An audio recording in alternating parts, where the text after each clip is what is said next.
Okay, so this is my week 6 assignment, obstacles in integrating technology um, and professional development. So I interviewed Liz Budnick. She is a media technology integration specialist for Cypress, Cypress Fairbanks Independent School District in Cypress, Texas. Um, she is one of 39 different media slash tech specialists in this district. And this is why. I went to the school district and I actually ran into her at a public library, which was very fortunate for me because I didn't interview my district up in Kansas. So I want to tell you a little bit about this district so you get an idea. There's 111,000 students enrolled this year. That's the 23rd largest in the United States, and they have 53 elementary schools, 18 middle schools, 10 high schools, and one alternative high school. And they have a wide array of technology and professional development for each individual school. So I asked her 4 different questions. The first being is, how's your professional development done? Because the district's so large, I'm just curious how they did it. And they actually have a learning management system. So some classes are required and some are optional. They're divided up by specialty. So if you want professional development in special ed, math, social studies, reading, a certain technology, iPads, tablets, they all have classes for that. So the required professional development is offered during the day, and subs are provided for the classroom. Um, the optional professional development, you have to have 25 hours of off contract for your evaluation at the end of the year, and some are face to face and some are online. And while we were at the library interviewing, she said, "Oh, well, why don't you take a look at what it looks like?" So she logged me into her website, and this is kind of what it looks like. So you're going to have a bunch of classes for professional development that you can sign up for.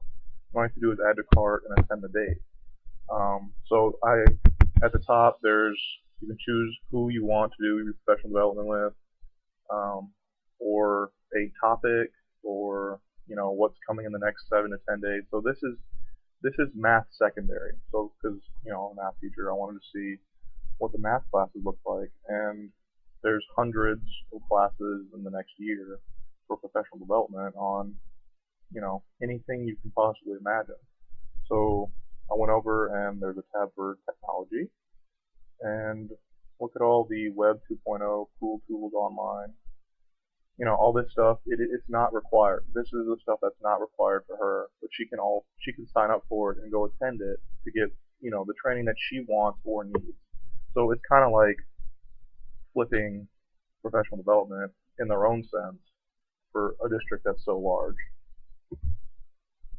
So my next question was, have you ever conducted a session of flip professional development? She said, yeah. She sent out surveys to find out what topics teachers wanted training in. Once the surveys came back, she was able to put together book studies with online discussion questions that she put into a Moodle. Teachers were then able to sign up for a window of time and complete the Moodle on their own with a meeting before and after as a group. So that way they could discuss and use the Moodle to move through professional development. And then I was like, okay, well, that's kind of cool. So what kind of technology do you guys have? Because when I went, we started with smart boards and we kept moving up and up. And I was like, okay, so what is your plans for the future? Well, she just told me that a multi-million-dollar bond passed in the fall of 2014. So she said the infrastructure was updated and strengthened, and all schools are converting to wireless hubs, starting with the newest schools moving back. I thought that was a little weird because, I don't know, I feel like you should update your oldest schools first, but she said that it was more cost efficient to update the newest schools and move backwards because they're newer and they have more technology and they don't have to put in so much, I guess. I don't know. So the new schools only have laptops and not desktops for the teachers. And for the students, they're transitioning to iPads and tablets, but they're in carts. So students don't necessarily get to take them home. Like some districts I've seen up in Kansas, they are able to take iPads and Chromebooks home. These are just classroom sets, and they're slowly transitioning to those. The goal, she said the goal is to have a 1-to-1 ratio of iPads or tablets by the end of 2015 to 2016 school year. So not this year, but the year after. They want to have all of their 80 plus schools to have 1-to-1 tablet iPad ratio. And students can purchase and bring their own devices if they want, but it's not recommended through the district. So I was like, okay, well, does each building have different technology integration? And she said, yeah, the newer schools, because they're still growing, they're building another high school next year. The newer schools obviously have better technology than some of the older schools, which were built in the 70s. So the goal is to get it equal, but she said the bond mentioned should, have everything updated, and it should help progress the technology integration for even the oldest schools. But she said that the new schools are a lot more advanced than some of the older ones. So the next thing that we needed to talk about in our presentation was how we would do professional development. And after looking through this system, the online management system that they have, I was amazed that this was even here. I had never seen something like it, and it is kind of like flipping professional development onto the teachers, because now the teachers can pick and choose what they want to learn, what they need help in. They can go with other teachers that are having the same issues, and honestly, that is what is flipping professional development. They can choose what they need to know instead of going to the required professional development that some teachers may know a lot about iPads and some don't.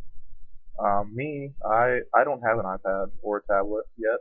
I'm a PC guy, not even a Mac guy, so I guess I'm a little behind in the iPad and tablet app department. I've seen Socrative used, I've seen Moodles, I've seen all the stuff we've done in our technology classes for the master's course, but I'm sure there's other things out there that would be fun and interesting to use if I was given training on and I knew how to use properly. I think it'd be important to get training in it first. We've done a lot in this class regarding social media. I think social media would be something great to have professional development on, but it's just a matter of time and how much other teachers are willing to, go with professional development. So that's my presentation.